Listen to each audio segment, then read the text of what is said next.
welcome to Tracy Momi Reads. I am back again with another book review. Happy Valentine's Day. So, in continuing with Black love stories or romance books this month, I am going to be talking about Christina C. Jones's book, Hostile Takeover. Hostile Takeover.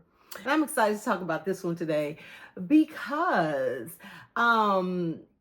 when I was going through my whole mafia romance books, and I will say that I've moved on from that. I tried to read one like recently as like a palate cleanser, and it was a little cringy. And I was like, okay, maybe that little fascination has run its course. Who knows? Maybe if one comes out and it's like really, really good, I may, dive back into that. But I feel like I've whet my appetite enough with those books.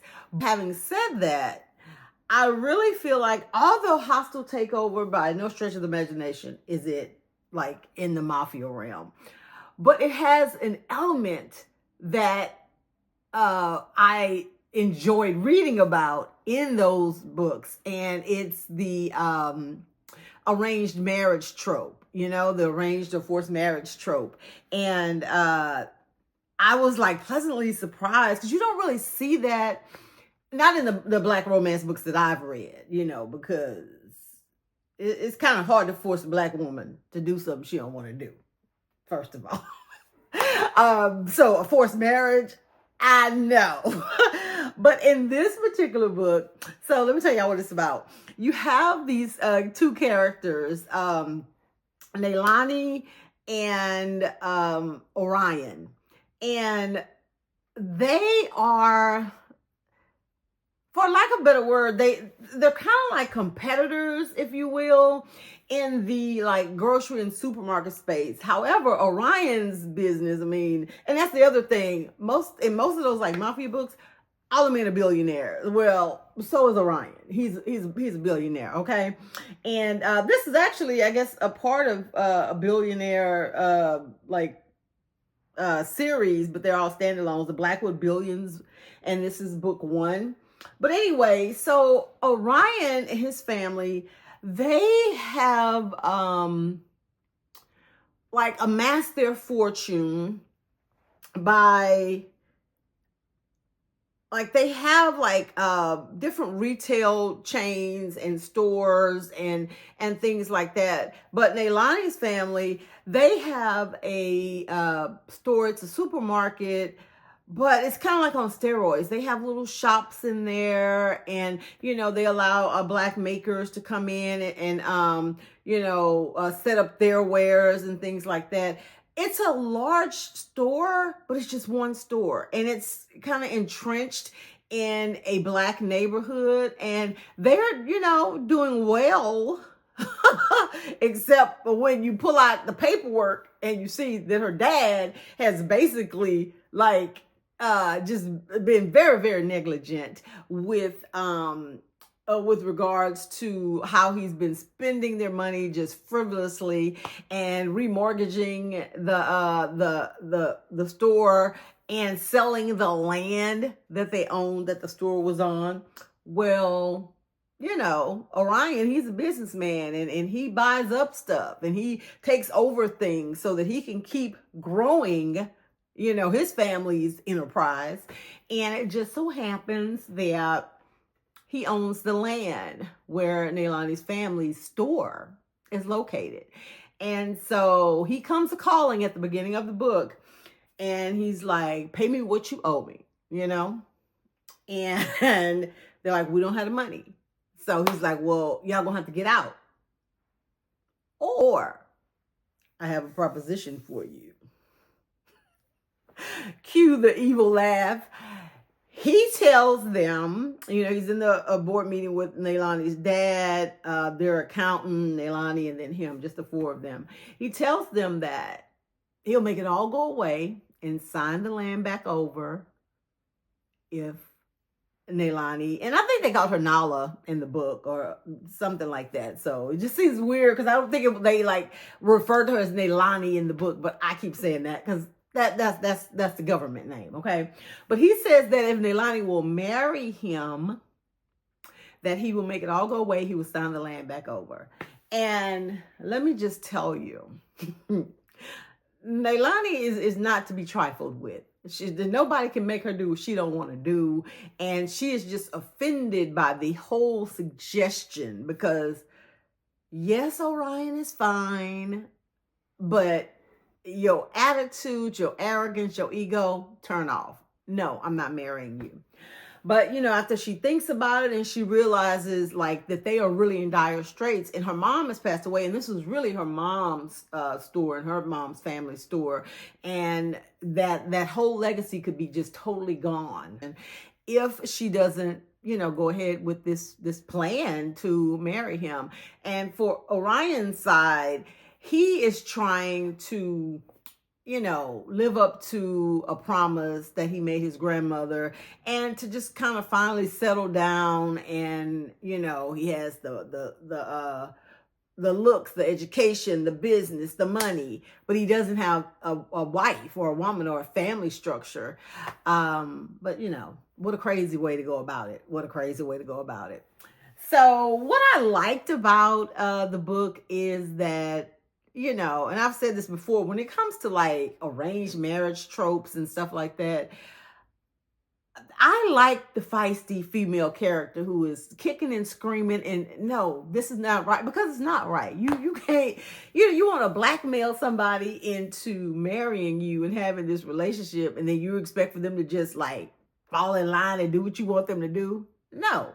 I mean, of course, like I said, Leilani ends up doing it, after much thought and consulting attorneys and all that stuff, but she ain't making it easy on him. And they have a contract and outline, this is how this is going to work, and this is what this means, and this is what we're going to do.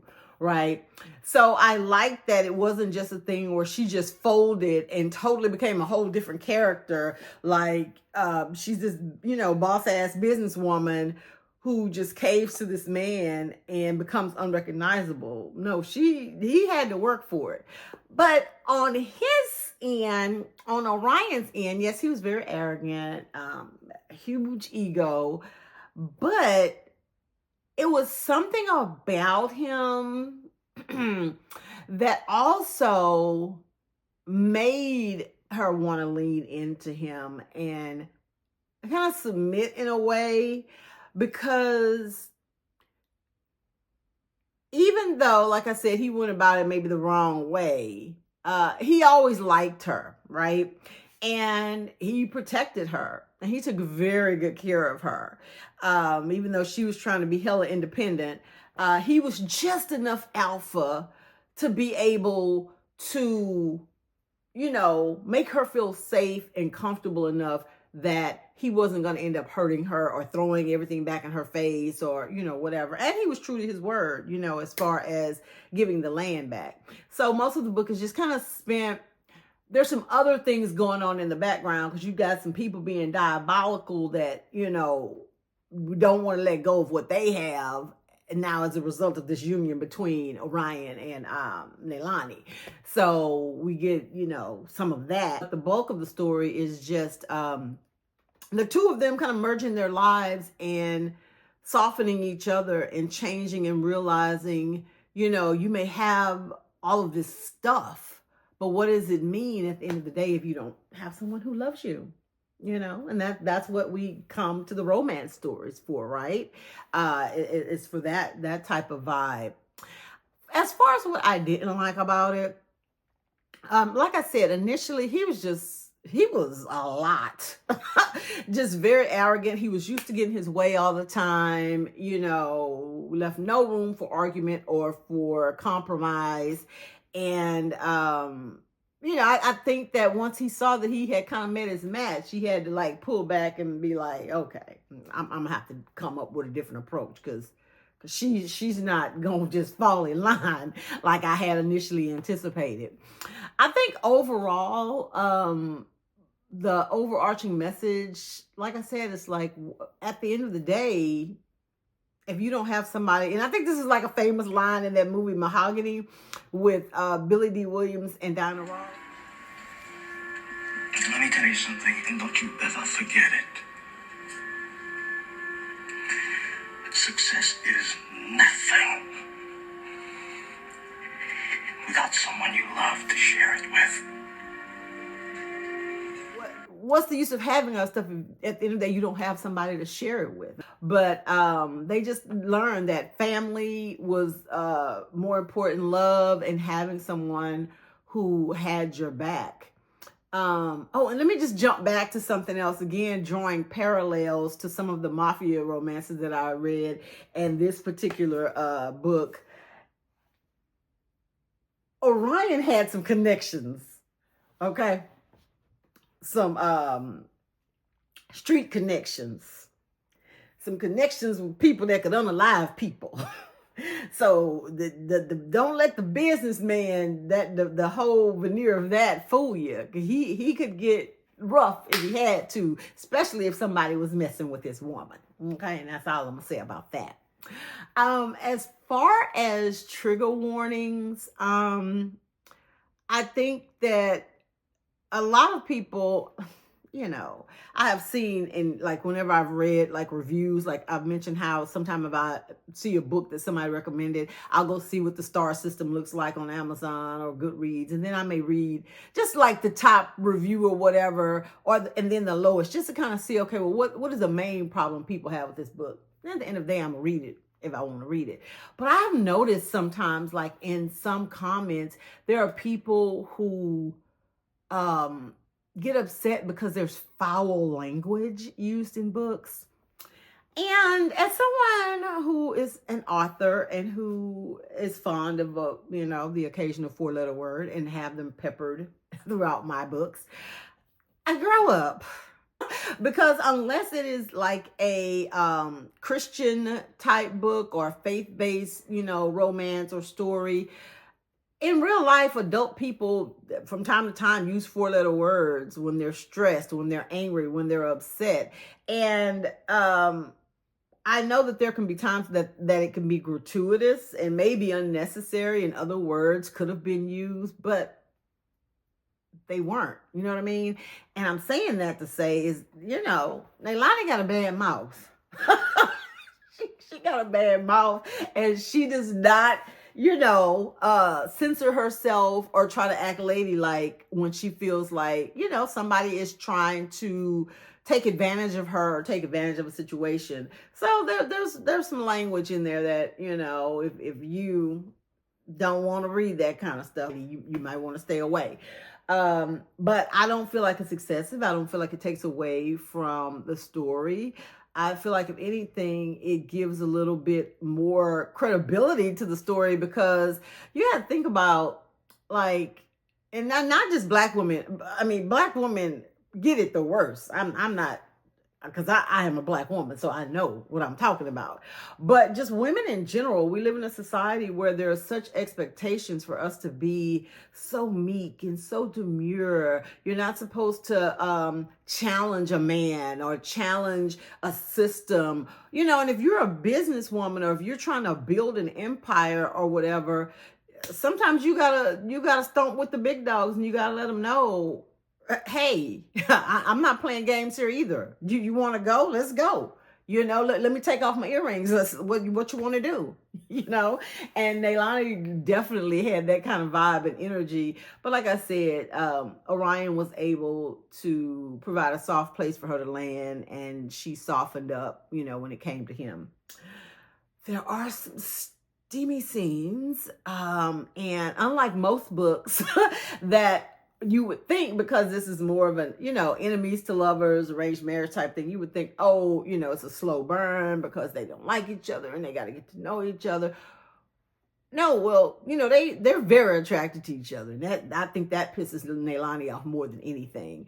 But they have a contract, and in that contract, Orion is like, no, you're not gonna make me miss out. This will be consummated in all the ways. Okay. So there's that. But overall, I really enjoyed it. So glad that I read it. And, normally I'm not like a big fan of romance books that have, multiple books in a series. But he has some brothers.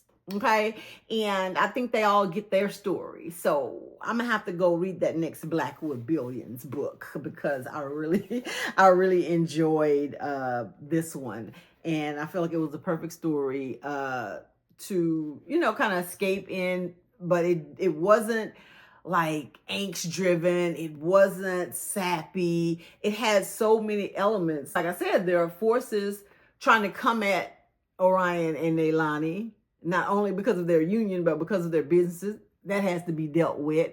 You have some family drama. You have some present and past storylines.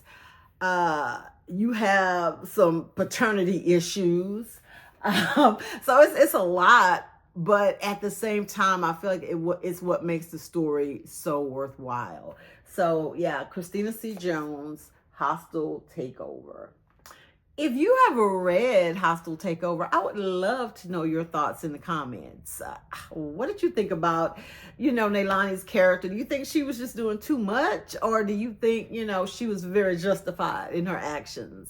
Let me know. Thanks so much for watching. Make sure that you like this video. And if you have not taken an opportunity, go ahead and subscribe to my channel and turn on that post notification bell. Thank you to everyone who has already subscribed. You guys enjoy the rest of your weekend, and I will see you next week.